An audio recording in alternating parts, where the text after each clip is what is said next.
What's the craziest thing your kid's school ever did? My son Jake came home from middle school one day acting off, real off, jumpy, paranoid, kept checking his backpack like it might explode. When I asked what was wrong, he just mumbled something about inspection day and locked himself in his room. Next morning, same thing. He was triple checking his homework, organizing his binder like it was a military op, muttering stuff like, everything has to be regulation compliant. I chalked it up to school stress. He's a perfectionist, maybe a big test or project. Day 3, he completely breaks down, crying before school, full-on panic attack because, get this, he forgot to remove the staples from his assignment.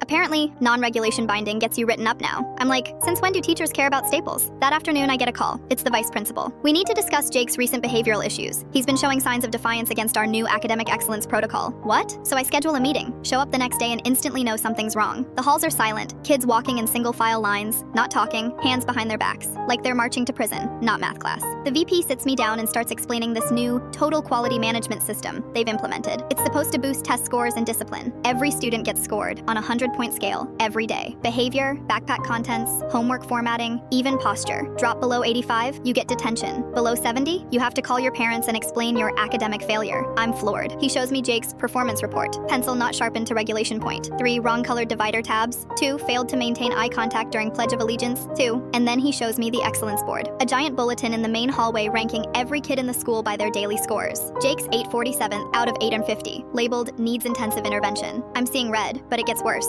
Turns out they've been training certain students, peer evaluators, to spy on classmates and report violations. These little middle school informants get badges and extra credit for catching people with unapproved binders or incorrect pen usage. The school turned 12-year-olds into narcs. But the breaking point? I found out they were making kids sign academic improvement contracts. These looked like legal documents, full of threats about permanent record notations if they didn't average above 90 points daily. Jake signed one. So did dozens of other kids. They were told it would follow them into high school, possibly affect college. 12-year-olds. I demanded to speak to the principal. Was told she was in district strategy meetings all week, so I waited. Finally cornered her in the parking lot. She tried to spin it. We've revolutionized student accountability. We plan to present this at national education conferences. Turns out the whole system was a pilot program, an experiment. Some consulting firm had sold the district on a data-driven discipline protocol, promising sky-high test scores. What they didn't mention? They were using our kids as guinea pigs. No parental notice, no opt-in, just bam, totalitarian kindergarten. I called other parents, and oh man, the stories poured in. Panic attacks, sleep issues, kids faking being sick to avoid school. Some had started self-harming over their daily point scores, middle schoolers. The next school board meeting was bedlam. Parents showed up furious, waving copies of the contracts, holding posters with their kids' point deductions. The consulting company sent some rep in a cheap suit who said, the children are learning real-world accountability. One mom almost leapt over the table. 3 administrators were fired. The entire excellence protocol was scrapped. The school issued formal apologies, counseling was offered to every student, and the district is still under investigation. Jake's doing better now, but I swear, if I ever hear the phrase regulation pencil sharpness again, I might lose it.